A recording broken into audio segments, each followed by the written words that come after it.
Okie dokie, I believe we are all the way live. Hello and welcome to my graveyard. I am your host of the evening, the Cemetery Man from Salem, Mass. Always taking names and kicking candy ass. Live and living color here with you on YouTube. How we doing, ladies and gents, on this wonderful Friday evening? I'm chilling like a villain, as always. You know, this Corona shit's still going on, and it doesn't look like there's an end in sight. But the graveyard must continue. The show must go on, as they say in the show business.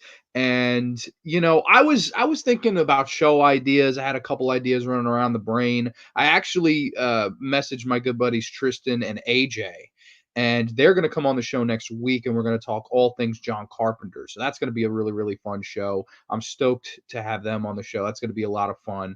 And today, I'm actually going to be talking about one of my all-time favorite filmmakers, the Canadian legend himself, Mr. David effin Cronenberg, ladies and gentlemen. It is going to be a blast. I've got a bunch of his flicks right here. You know, we got some goodies. I've got I originally I was wondering like what I should do, whether I should talk about like his first 3 films, his first 4 films, like a top 5 Cronenberg list, something like that. Like I was kind of on the fence of what I should do, but I figured, you know what? Why don't I just talk about like 4 and then I could talk about another 4 another time? Like I'll just do like a director's spotlight. I'll do 4 movies in one episode. Because last episode I did the ranking of the French 5, and I thought talking about 5 films in one episode was good, but I felt like 4 would maybe be even more perfect. Like I felt like 4 was a more happy number for me. And I went back and rewatched all these movies, so they're all fresh in the old brain. You know, I did a lot of show prep today, and I don't know, man. I'm just super excited to talk about David Cronenberg. He's one of my favorite all-time filmmakers. And, without further ado, I can get into this. We could start with his very first film, a film that I don't own. I don't know if anybody watching knows if I can get a Region 1 or a Region Free Blu-ray of this film, because I can't seem to find it. I've looked all over the place. I ended up having to watch it online because I can't find a good edition of this movie. I know the uh, Region One DVD was released by Image Entertainment, and that went out of print over 10 years ago, I think. Like that DVD's been out of print for years. That's one of those ones, like just like the Madman Anchor Bay DVD, where I was just like, what? Like this goddamn thing was in print for what, 2 minutes? Like it just felt like it went out of print really damn fast. And Shivers is the same thing. I have no clue why there's not a better DVD or Blu-ray of this out. I know Criterion got its hands on, of course, Videodrome, because I have Videodrome on Criterion. And then they also have The Brood on Criterion, but it's like it goes for like stupid money. It's like $40 goddamn DVD, which is fucking, or Blu-ray I should say. But that's fucking nuts in my opinion. I don't know why they don't have the rights to Shivers. I don't know if Cronenberg owns the rights, or maybe Ivan Reitman still owns the rights. Like I don't know. Like I'm not positive as to who owns the rights to Shivers, but I'd like to see it get a nice Blu-ray special edition, because I think it's one of those movies that kind of deserves it. But yeah, with that, I will get into the very first film of the evening. It is Shivers from 1975. Of course, again, nothing to hold up here. You can't find the DVD; it's out of print, but I will read a little plot synopsis for you. The residents of a suburban high rise apartment building are being infected by a strain of parasites that turn them into mindless, sex crazed fiends out to infect others by the slightest sexual contact. Yes, David Cronenberg's directorial debut, his very first feature length film. And I love this movie. I think Shivers is everything that a first film from a horror director should be. And I'll tell you why. I watched this movie. I believe Rabid was my introduction to Cronenberg, and then Videodrome, and then I probably went back to this one. But I will say that this film really does stand up very tall.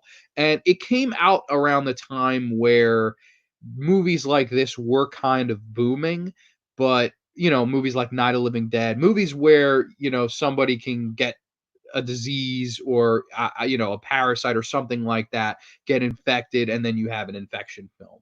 Around the late 60s, early 70s, movies like this were just booming. Like I Drink Your Blood, where they eat the rabid meat pies and shit. And this movie is actually no exception. It's pretty much Cronenberg's attempt to tackle a movie like that.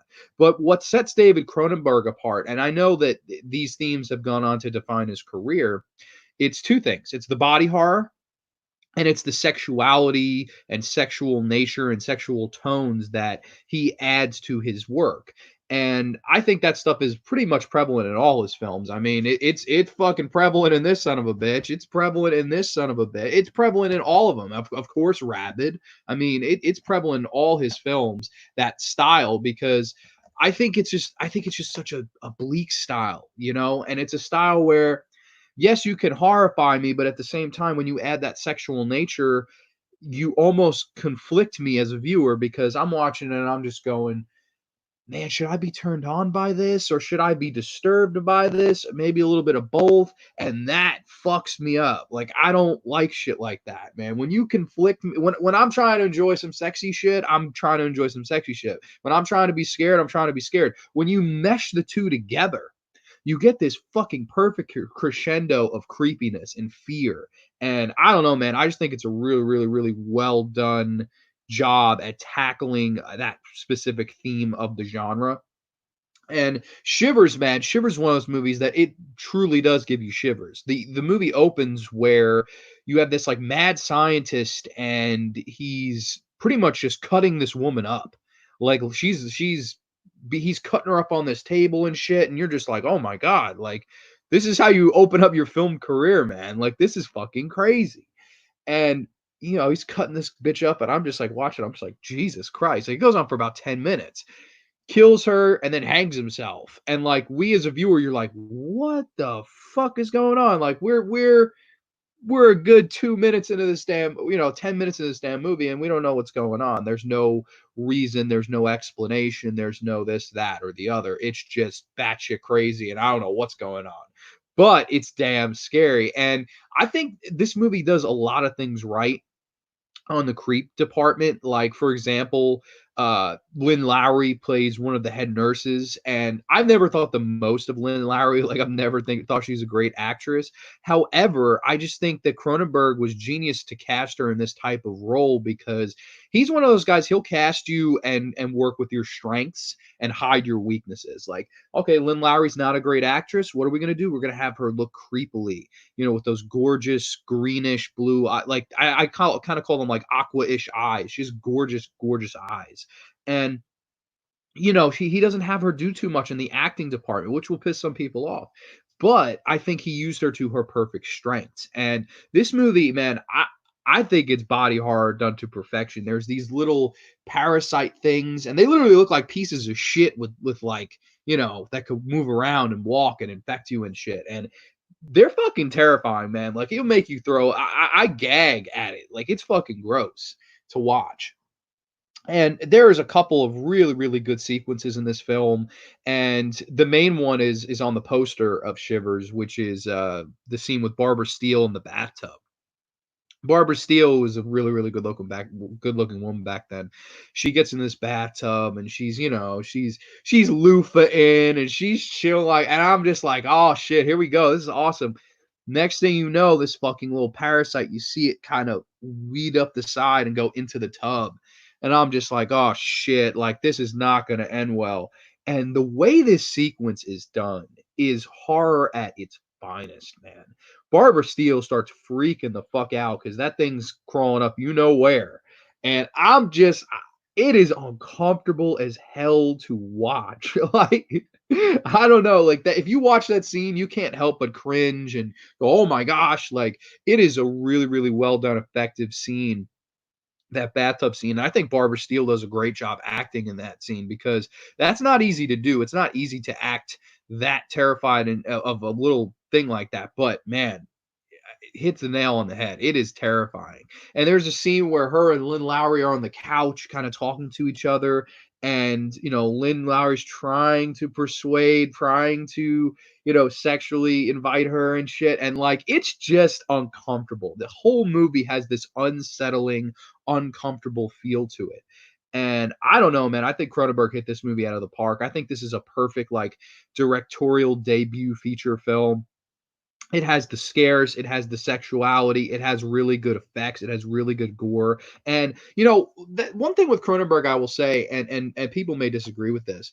When you look at films like Rabid, films like The Brood, films like Videodrome, all these films I'm about to talk about, I think as opposed to a Toby Hooper, as opposed to a even a Wes Craven around the 70s, his films, other than Shivers, are very polished. They're very gorgeous to look at, especially Rabid, which I should upgrade to blue. This movie looks fantastic, even on 480p.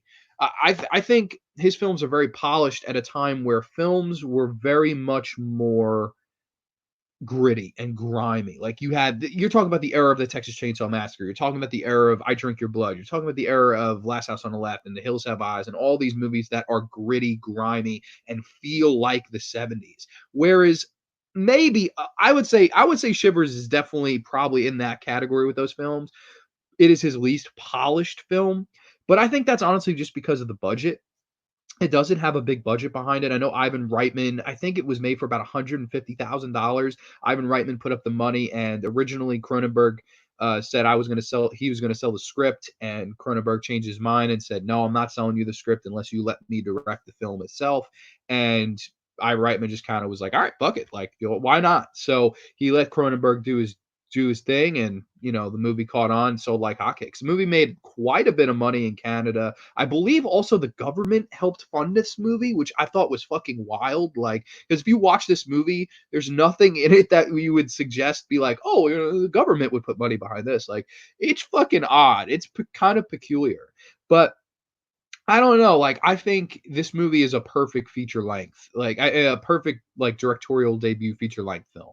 I think it hits everything right, and I always loved the end scene where it's like kind of this whole climax with this lead guy, and he's in this fucking pool, and all these people that are infected just jump in the pool and surround him, including Lynn Lowry, who just without saying a word, is able to scare the living shit out of you just with the look and demeanor on her face, man. Like, so fucking scary. Like, I think she is so fucking terrifying in this film. Like, the way she looks at him and he's just like standing, he's like, no! And all these people are surrounding him in the pool. And I don't know, like if you're claustrophobic, it will scare the shit out of you. Like it is a really, really well done movie. And apparently this is a little fun story. Because the film was so low budget, you're probably wondering, well, how did they get so many fucking extras to jump in the pool and surround this motherfucker? All of the extras were the people like in the camera departments and the cinematography departments and all this stuff. Like all these people from behind the scenes, the whole crew were the extras. So they just started stripping their clothes and jumping in the pool and attacking this fucking guy. And like, it's still scary. It's still creepy. Like when I found that out, I thought, oh, well, this time around it won't be as scary. Bullshit. It's still fucking scary. It still holds its strong demeanor and strong tone and scary nature throughout. I think it's a fucking fantastic film. I love Shivers. I'm going to come in at a 7.5 on Shivers. I think it's a really, really good, like I said, directorial debut for David Cronenberg, a movie that pretty much got him known, and, a movie that was heavily cut in the States. I think Arrow put an edition of this movie out, and they cut quite a bit of it. And that surprised me from Arrow, because Arrow is like my favorite DVD/Blu-ray company probably in the world. I love Arrow, and when I heard they cut this film, I was like, really? Like, I wonder why, It just blows my mind. But yeah, I love Shivers uncut. If you could see it uncut, totally get it uncut. I know it's really hard to find on DVD and Blu-ray. Obviously I don't have it, so it is definitely hard to find because I do love the film. I would have it if there was a more readily available, better edition out there of it. But 7.5 out of 10, I really, really do enjoy that film. And that brings me on to, oh, well, we got a couple comments here. I can answer some of these. Do you want to kill Corona? Pray for heat. Pray for big, massive heat wave to come. I like the cold. I hate Corona, but I'm definitely not a heat guy. What's up, man? Got a little Faculty on in the background while I watch and work. Hell yeah, man. I love the Faculty. Oh, the Master of Fear is here. What's up, good brother? Haven't seen this movie, but I'll make sure to check it out if I can find it. Awesome, man. That's awesome. Now I definitely want to watch it after hearing this review. Thank you, man. I appreciate that. I think it's really well worth a watch. It was on Prime for a while in HD uncut, and that's where I watched it for the first time a few years ago. But yeah, this movie, I love Shivers, man. Shivers is awesome. But that brings me to his second film. a movie that I fucking have grown to love, and I think is an absolute 70s masterpiece. One of my favorite body horror films of all time, and it is David Cronenberg's Rabid. Yes, from 1977, I believe. I'm double checking. I actually don't know. I think it's 77. It could be 76. I don't remember. 77 or 76. Um, but yeah, I can give a little bit of a plot synopsis here. After undergoing radical emergency surgery, Rose, adult film star Marilyn Chambers, in her first leading role in a mainstream film. I swear to God, it says that. Like everything I just said on the back of this. That's fucking hilarious. It's just like we want you to know this. Like develops an insatiable desire for blood, baby. She searches out victims to satisfy her incurable craving, infecting them with an unknown disease, which is slowly but surely turning them swiftly, driving them insane and equally bloodthirsty. Follow the lovely but deadly Rose through her terrifying ordeal as victim by victim the spreading circle of casualties grows until no one can escape their grisly fate of becoming rabid. Yes, I freaking love me some Rabid. I actually took a couple of friends with me. We saw this on in the Cole Cafe right by me. It's about 40-minute drive from me. It's awesome. They show all these retro horror movies. They showed this one night in October, this past October. I took a bunch of friends out there with me. They weren't the biggest fans of this. JP enjoyed the film, but Alex and his sister came and they both fucking didn't like it at all. So you know, it is what it is. I guess it's not everybody's cup of tea. But when I think about really classic body horror movies, when I think about body horror movies that would be in my top 10 body horror movies, this would be probably in my top 5. I love this movie. I think this is a perfect body horror film. And, you know, I gave the plot synopsis, but of course, Marilyn Chambers stars in this. She was an adult film star at the time. And, you know, a lot of people were kind of hesitant on that. But my man, Ivan Reitman, who I fucking love him, one of the best ever. We all know Ivan Reitman of Ghostbusters and a lot of Bill Murray films. But originally, and this blows my mind because this would have never fucking worked in my opinion, because the reason this movie works is for two things. But originally, the lead actress casted was going to be Sissy Spacek, who was just coming off Carrie, which actually that proves that this was 77. This had to be a year after Carrie. Carrie had come out, set the world on fire, and Cronenberg was like, I need to get Sissy Spacek to be the lead in this film. It's going to sell like hotcakes, blah, blah, blah. Ivan Reitman said, hell no. Hell no, Sissy Spacek is not hot enough. And Dave Cronenberg's like, what the hell do you want me to do? And he said, you know what we're going to do? We're going to hire a fucking porn star to be the lead of your film. And I know a lot of people would probably roll their eyes at that. A lot of people would go, well, the acting department's going to suffer. See, I think this was a genius move by the producer. And I have to give Ivan Reitman his fucking credit here.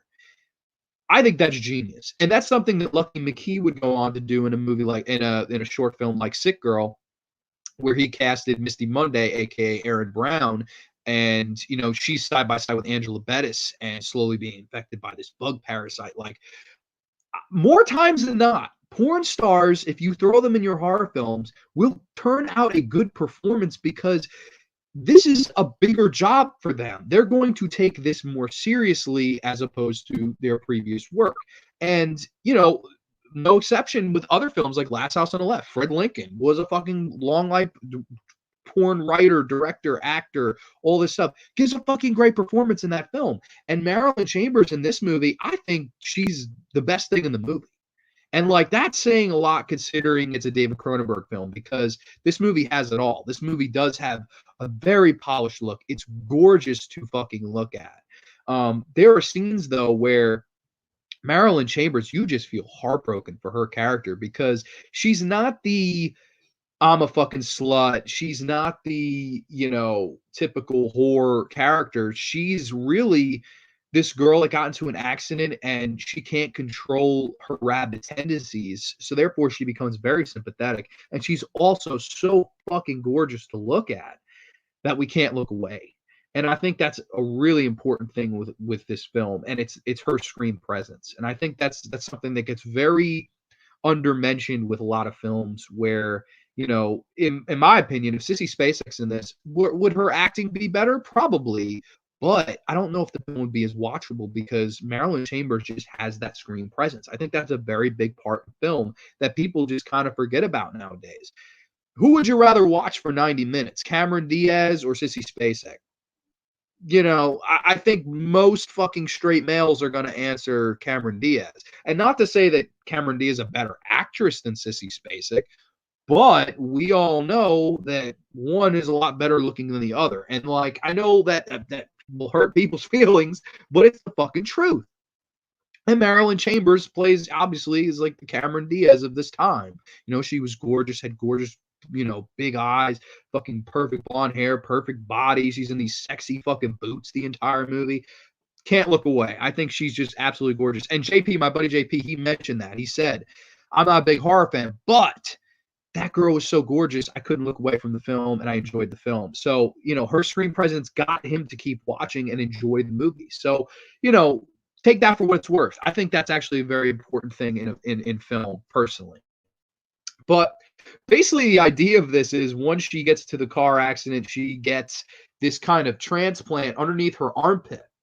And slowly but surely, if any man or woman comes near her while she is hungry for blood, she fucking probes them with this fucking thing in her armpit, stabs them, and sucks their blood out and infects them, and in turn making them rabid too. So, in a lot of ways, it's like Shivers. Like you infect somebody by kind of using your sexuality, and then the next thing you know, they're rabid, blood craving,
All right, I think I'm back. I don't know what the fuck happened. So I apologize. If anybody's watching this live, let me know if I'm back on the bottom, please. I, my Wi-Fi stinks, I guess. I don't know. It fucking crashed, burned, and ate shit. So my apologies for that. Um, I'm gonna probably just keep going in one take here because I don't have the time to edit that shit out, and this is live, so this is the risks you take of doing a live show. um, but back into Rabbit, I honestly forget where the fuck I was, so I'll just keep going and like tell you why I love this movie. And I gotta say, man, there's some creepy ass scenes in this one too.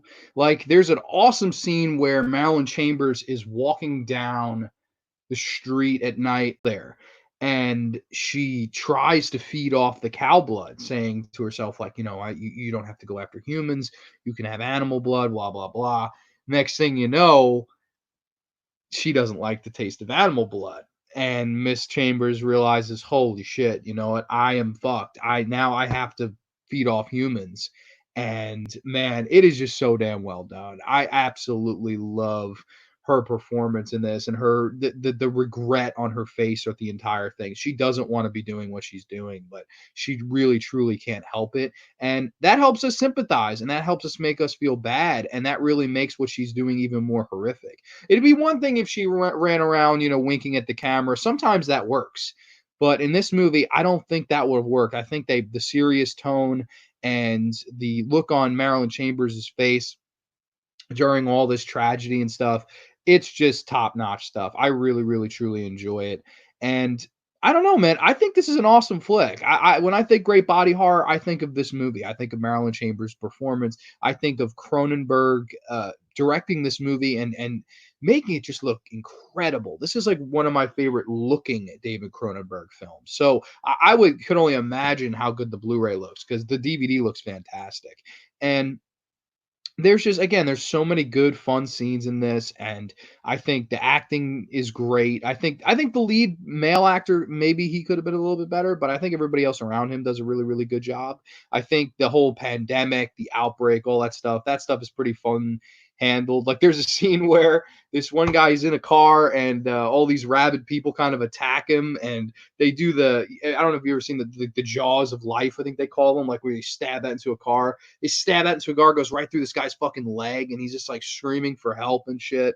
I love that. I think that was really good, clean comedy. And I don't know. I think there's some crazy ass kills in this. There's, of course, the subway scene, which I believe is on the Blu-ray cover of the Scream Factory edition. And I think this movie has its moments. I think it's really cool. I think there's some surprises in there, some good acting in there. Boobs, blood, and mayhem. You have all that stuff. And when you do boobs, blood, and mayhem in a horror film, odds are I'm gonna dig it. So I really enjoy Rabid. I'm sorry that this particular review got interrupted by the technical difficulty, but I love this film. I think this is a really, really good movie. I'm gonna come in at an 8 out of 10 on this one. Absolutely love me some Rabid. Absolute classic David Cronenberg flicks. So definitely check that out. On to not his next film. His next film is actually a racing film, I believe, called like Fast Company or something like that, which I thought was very fucking odd film for Cronenberg to do, like a racing film, which is weird. I have seen the film. It's not terrible. It's not terrible, but it's just not. I guess it's not my cup of tea. I'm not a big into racing. If you're into Cronenberg films and racing, there is one out there for you.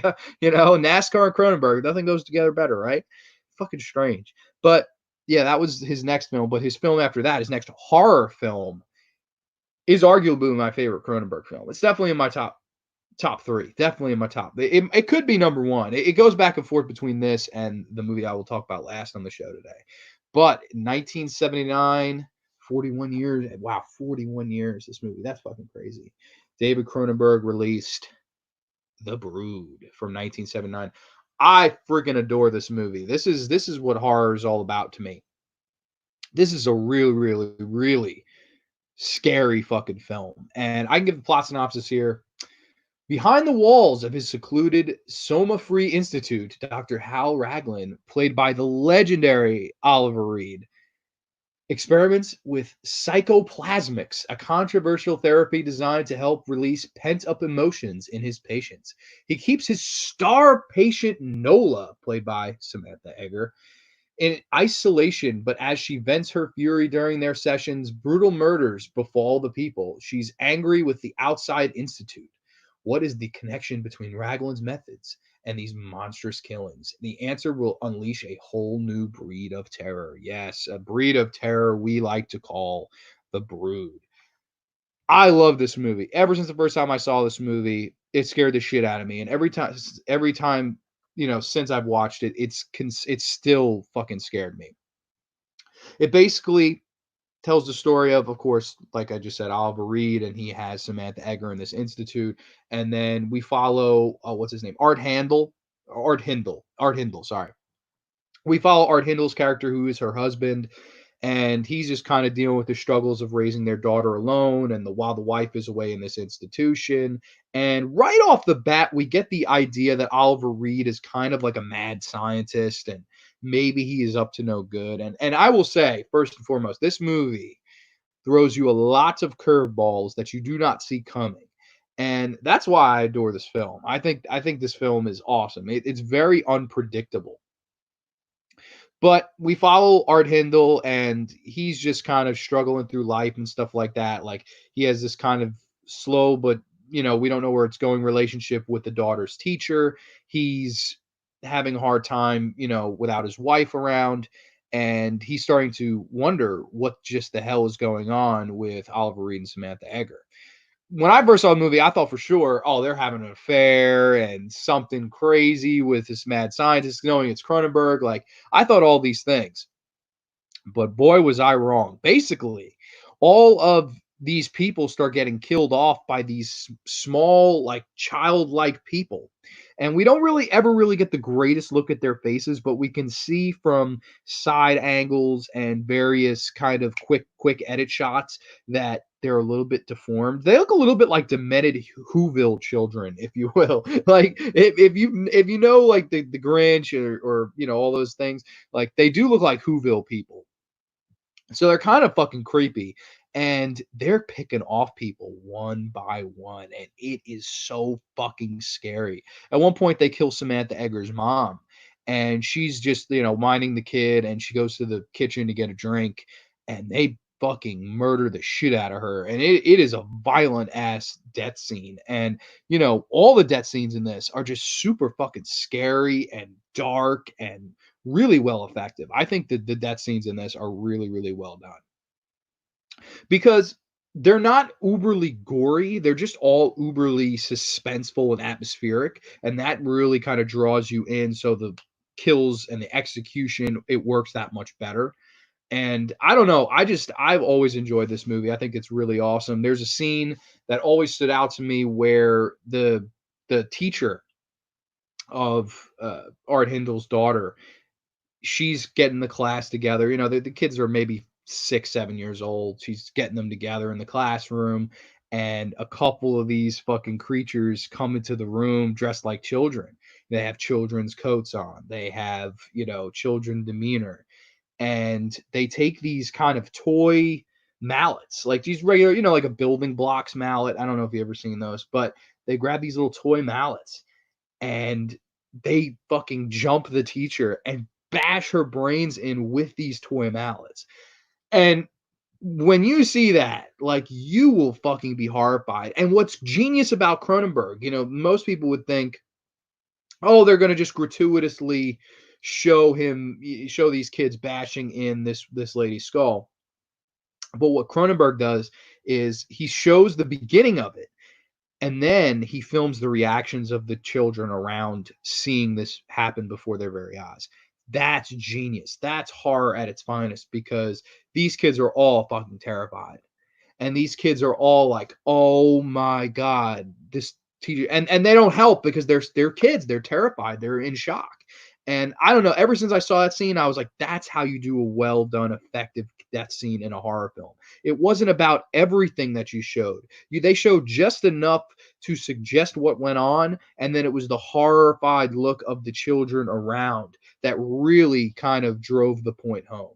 I thought it was fantastically done. And I think, when Art Hindle's character finds the teacher and all these kids are around her and he finds her and she's just blood covered all over and just unrecognizable because she was a good looking woman and now she's unrecognizable. That is just so well done, man. I think that is so really, really well done in this movie. I love that. And, getting towards the end of the film, which is why I set this apart as one of my favorite Cronenberg films. So spoilers. I know good brother Nate just showed up. So how you doing, buddy? I had some technical difficulties, so you're not too late.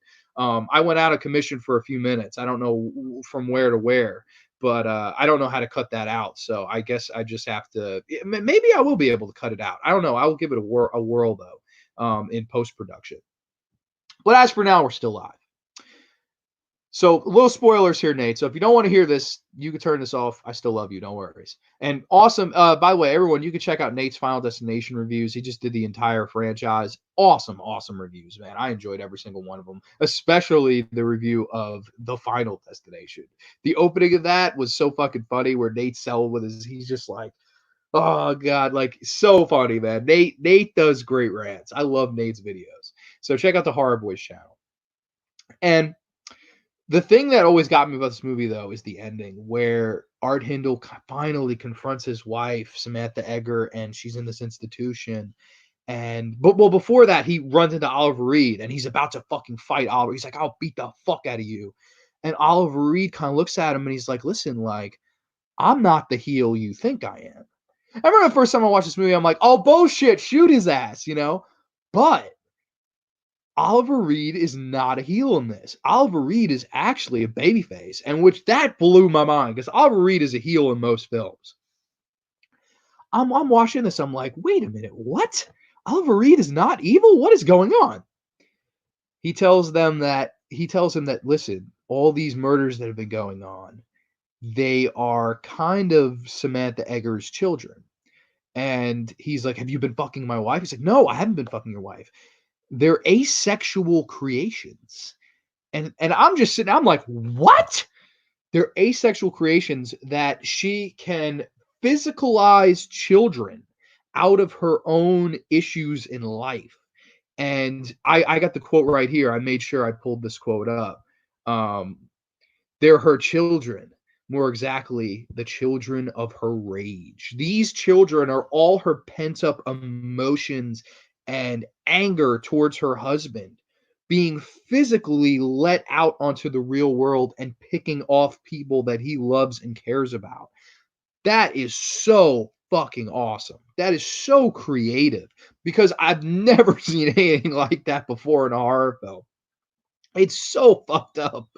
And he then confronts Samantha Egger's character where she's sitting there in the institution and he's trying to talk her down and keep her calm because if she gets angry, the brood goes nuts. And if she stays calm, the brood will just chill and like nothing's going on. So whatever her emotions are, the brood in turn reacts to what that is. If she gets angry, you're fucked. If she's chill, if she's asleep, they're chill or asleep. And I thought that was really, really cool and really smart. But Samantha Egger just starts cutting this raving fucking promo. And I just love this fucking promo. She goes on and on about how she doesn't give a shit about her the daughter. She's like, you think I give a shit about our daughter? She's like, I'll let our daughter die before I fucking give in to you. She goes, it's not about you. It's about me and my emotions. And she just goes off on his ass. And as she starts the pent up aggression and anger, the brood starts losing its shit and attacking Oliver Reed's ass while he's trying to rescue Art Hindle's daughter. It's so fucking well done, man. Like the way it all builds up because it starts off where it's a calm conversation, and the next thing you know, bang, bang, boom, the brood attacks. And I just thought that was an awesome, awesome, awesome thing. And, Samantha Egger eventually she reveals what's under her dress, and it's like a fetus, and it's all covered in all his blood and shit. And she just goes, what's the matter? Am I creeping you out a little bit? And she starts licking the fucking fetus in front of him and like eating it and shit. And I'm just like, holy fucking shit. This is 1979. Like, if I saw this in 1979, I would have shit my pants twice. Like, I saw it in, a few years ago, and I almost shit my pants twice. Like, it's fucking that insane. Like, you don't expect to see something like that. But apparently, what I love is Samantha Eggar apparently improvised that scene where she's licking the fucking fetus. Like, I don't like that is fucking dark for your actress to go, oh, but what if I licked this shit right now? Like, you on crazy ass bitch. That's what I'm saying. Like, and I just think she does a great job being this crazy evil bitch. The Brood, of course, attacking his child, and I don't know. I just think all around the movie is just so damn strong. The performances are incredible. I think Art Hindle does a great job. Whereas in the previous two Cronenberg films, you could say the male lead wasn't the strongest. He's definitely really strong. I like him. And then in the next film with James Wood and Videodrome, he nails it. So progressively you can see how Cronenberg is getting better with making his lead male actor, give better performances and stuff like that. Oliver Reed is great as always. Samantha Eggar, I think, gives the best performance of her career. As this evil, vindictive bitch that creates these angry children, the children of her rage. That never gets old to me. Every time I watch this, I love that line and Oliver Reed's explanation of what the fuck's going on. It gives me chills every time. Like, you can't watch the scene and not get chills. It's so well done. I love this movie. And also, one more thing I wanted to add before I do move on from this one. This was actually Cronenberg's most personal film. A lot of people don't know this, but at the time, like very recently before this, Cronenberg was going through a nasty divorce with his wife and a lot of custody battle over their child. Thus, what Cronenberg did was he sat down and said, I'm going to write a movie about this.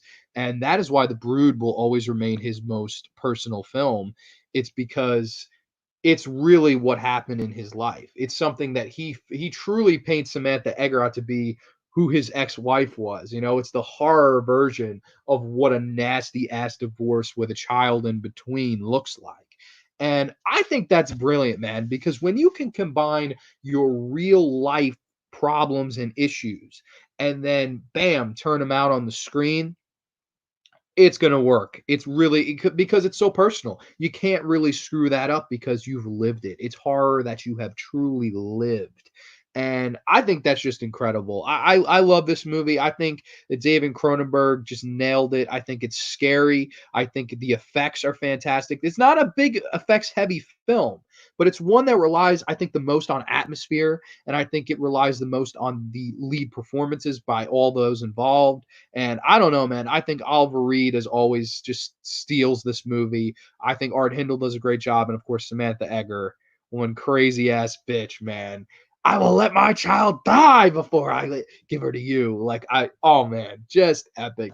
Check out The Brood. It is one of my favorite fucking horror movies of the 1970s. Definitely in my top 10 horror movies of the 70s.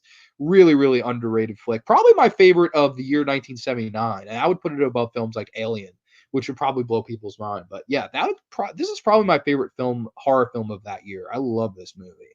Cronenberg's The Brood. I'm gonna come in at a rightful 9 out of 10. Gotta love me The Brood, baby. Which brings us to the last film of the evening. Horror Boy said, dude, I've seen Cat in the Brain recently. Now that's an insane movie. 1 hour and 30 minutes of boobs, blood, gore, and mayhem. Hell yeah, man. Long live Lucio Fulci, the Italian godfather of gore. We gotta love me some Fulci. I think you've checked out my episode on Lucio Fulci. I did an episode of the Gates of Hell trilogy. If you haven't, you would love that name. But this brings me to the final film of the evening, the Cronenberg film that I think, if it's not this one, The Fly gets everybody into Cronenberg. Like, these are definitely the two most people have seen. I think it's a fucking crime that people don't talk about The Brood more. Like, I think The Brood is arguably just as good, if not better, than those movies. I think it's better than The Fly. I'll take this over The Fly personally.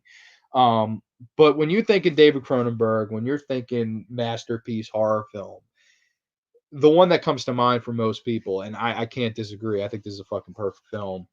It's Videodrome. 1983, James Woods, of course, the legendary Deborah Harry, aka Blondie, aka she dyes her hair red in this. And man, I just love this film. This is one of those films where I wouldn't change a damn thing about it. I think it's true perfection. And basically, I can give the plot synopsis. I like reading the plot synopsis. I don't know. I guess I'm old school like that. I usually just like to tell by my own, but like sometimes reading the plot synopsis is just make it feel better for me. Maybe because they could put it in better words than I. When Max Wren, James Woods, goes looking for edgy news shows for his sleazy cable TV station, he stumbles across the pirate broadcast of a hyper-violent torture show called Videodrome.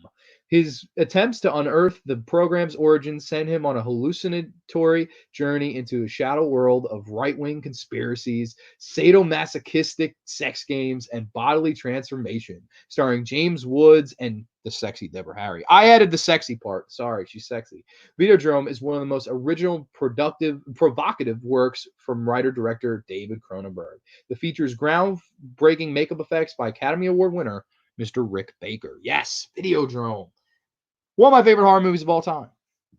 It really is up there. It's a fucking great movie. And I will have to be this guy. Get this Blu-ray. This Blu-ray looks so fucking good. It's not believable. Like, I think I have Mulholland Drive in here somewhere. The question is where though. I don't want to interrupt the show, but it's up here. It's over. Is it this one? I think it's this one. Uh yeah, I think so. Yeah, I got it. This is another Criterion I have, Mulholland Drive, which this movie also. This is probably the best Blu-ray I own. I don't know why it's not focusing, but yeah, Mulholland Drive is another fucking incredible Blu-ray that I own. The Criterion Blu-rays look so fucking gorgeous, man. They're fantastic, and Videodrome is no exception.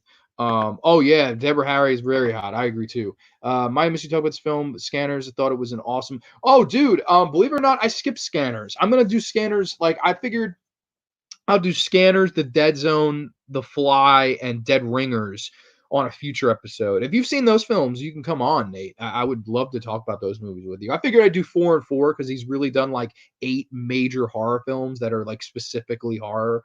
And I figured I'd do 4 and 4. So I'd do these 4, and then maybe the next 4. Like I'd do, like I said, Dead Zone, The Fly, Dead Ringers, and Scanners. I think that'd be a fun episode to do too. So this will not be the last David Cronenberg episode. I do assure you guys of that. But yeah, this Blu-ray, man, looks incredible. Like Criterion always does a good job with their transfers.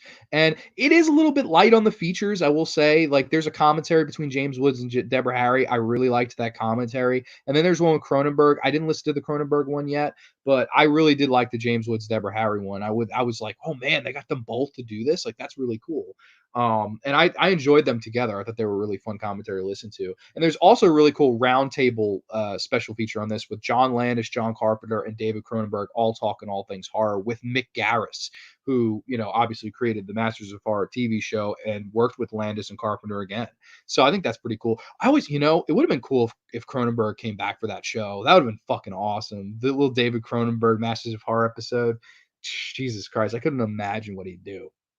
But let me get a little bit into Videodrome. I'm sorry, I digress here. I love this movie because of James Woods. I think James Woods does a phenomenal job. And this is one of those movies where, again, he takes the sexuality, he takes the body horror element. But I think this movie, above the other 3 that I've talked about in the show, really is more mainstream.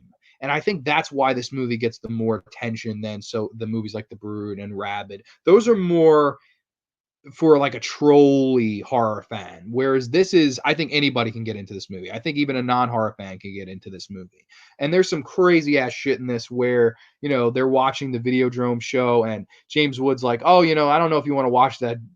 You know, it's all sex and torture and violence and murder." And Deborah Harry's like, "I'm putting this shit in right now." You know, like you get the idea that Deborah Harry's a really kinky bitch. And this was the time where she was trying to kind of get away a little bit from the Blondie image, if you will. So in turn, doing a movie like this, she was able to get very far away from that. And she just absolutely nails it. I think she was sexy and an awesome actress in this film.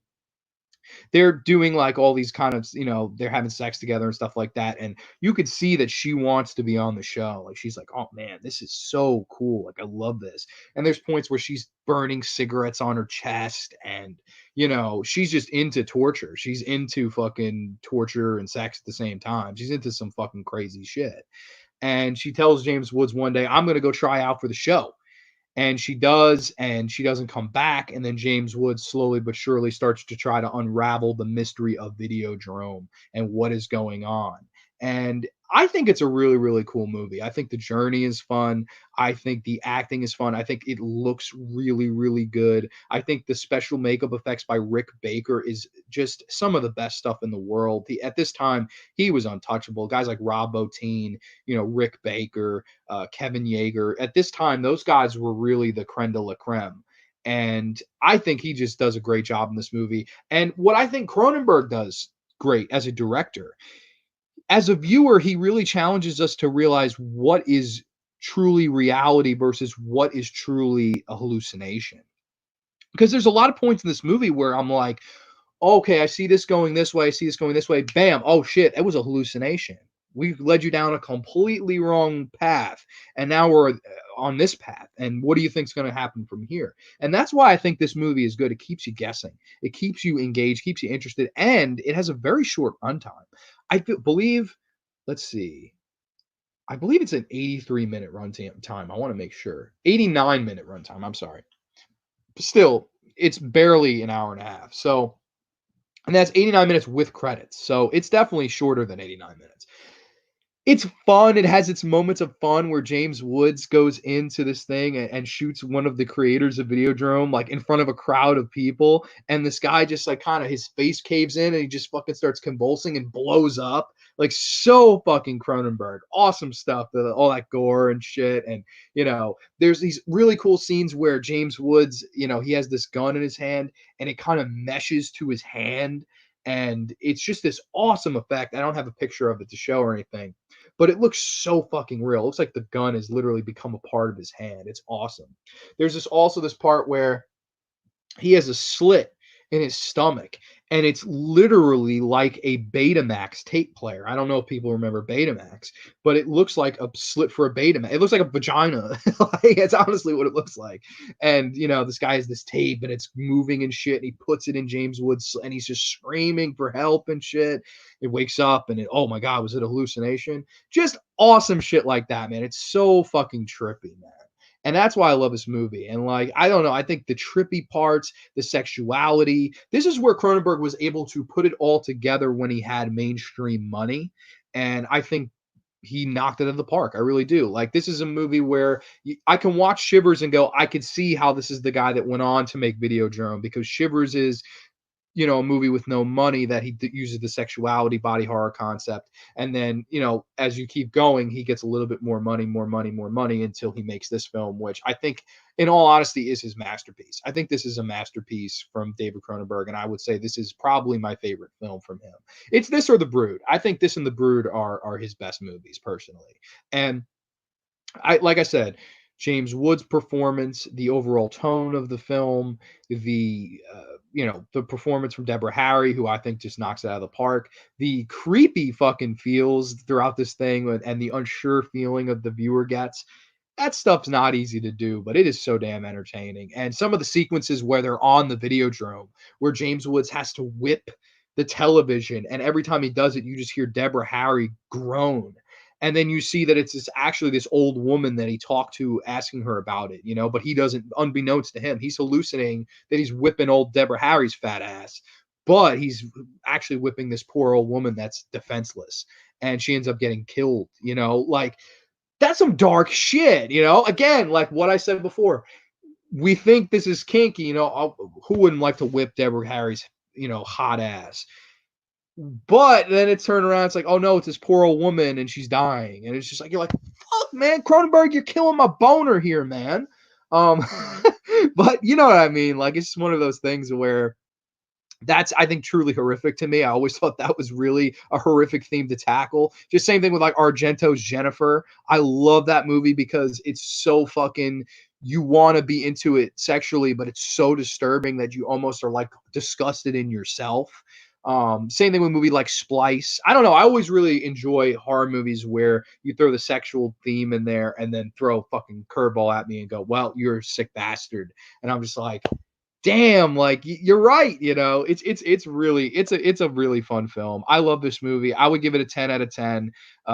Boobs, blood, and mayhem, sexuality, body horror, mainstream budget, all of that stuff just nailed on the head. I think it's Cronenberg's masterpiece. I'm going to come in with the perfect score. I'm going to come with a 10 out of 10 for Videodrome. Absolutely love this movie. Always have, always will. And you know what's a shame though? This movie flopped at the box office, which is very weird because a movie like Shivers made a lot of money, whereas this movie bombed.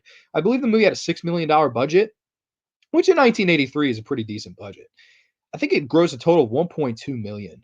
That is such a fucking shame that this movie bombed because I would have liked to have seen more like this. I know he made in the late 90s a movie called like SX, I fucking always forget the name of it. It's a weird title where it was like this, but it was like a video game. It was kind of a lame version of this. It's not as good. Uh, I forget the damn title of it. If someone, I can look it up, but I don't really feel like it. Videodrome is his masterpiece, in my opinion. I think it's his perfect film. And then people would probably, go on to say they like The Fly a little bit more or Dead Ringers, but or Naked Lunch. He's made so Crash, so many great films, and like that's why I'd like to end this with like just saying like giving a tribute to Mr. Cronenberg because I think his films have been so impactful. Because you look at where he started, like where we started with this episode. He started with a movie like Shivers. He started then with movies like Rabid and the Brood, and Rabid and the Brood and Shivers and all these movies. They have their certain feel to them, like or the late 70s body horror sexuality films. And then he was able to mainstream it with this movie. And then, you go into stuff like The Fly, which has sci-fi elements, and Dead Ringers, which is just heartbreaking horror drama with some body horror in it. And I don't know, I love Dead Ringers is fucking great too. It's about these like twin brother gynecologists, both played by Jeremy Irons, and it's like all the shit that goes on with them. And it is a fantastic film. I love me some Dead Ringers.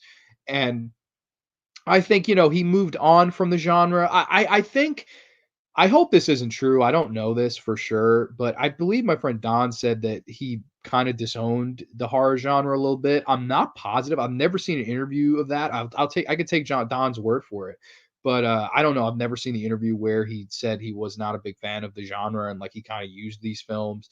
I'd like to not believe that. Like I don't know what's true, what's false with that statement. So take what I'm saying with a grain of salt. But I think, without these movies, I don't know if he's able to transfer over into the mainstream, making movies like, Naked Lunch and Crash and History of American Violence, or I think it was History of American Violence or American. I can check. I'll check. Hold on. I think it's American History. I believe it's American History X. If this will ever load, which is, it's not gonna. It's not going to load. Okay, whatever, no big deal.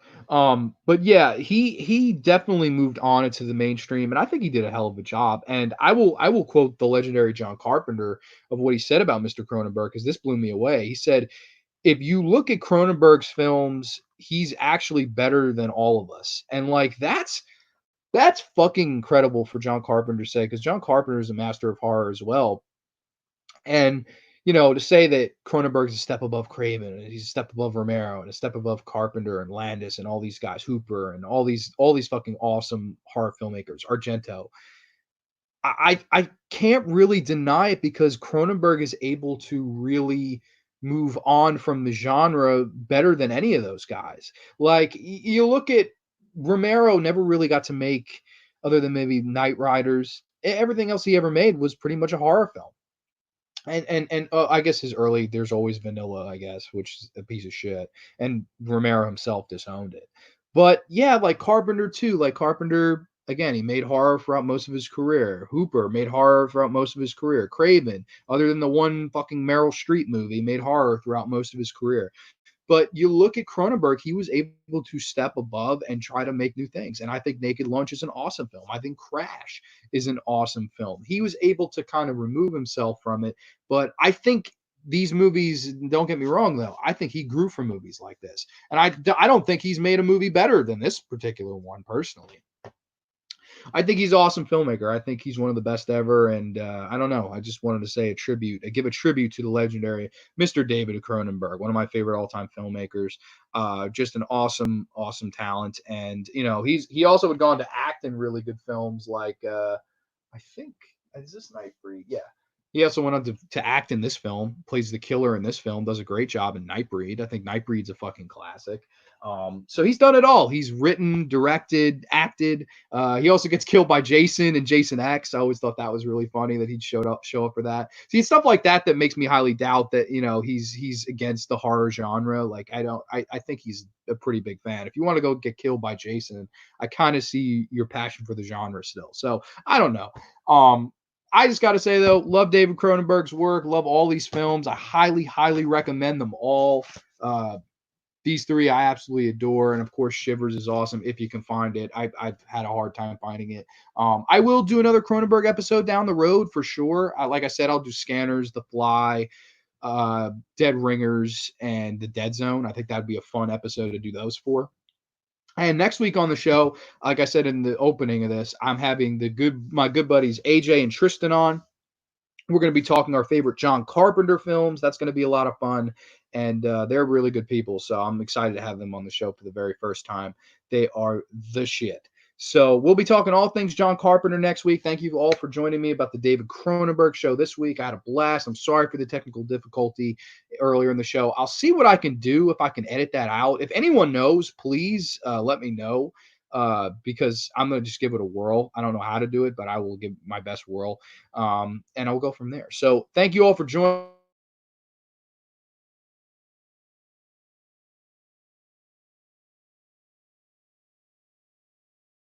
As always, taking names and kicking candy ass live in living color here on YouTube. Too sweet, ladies and gents. Peace.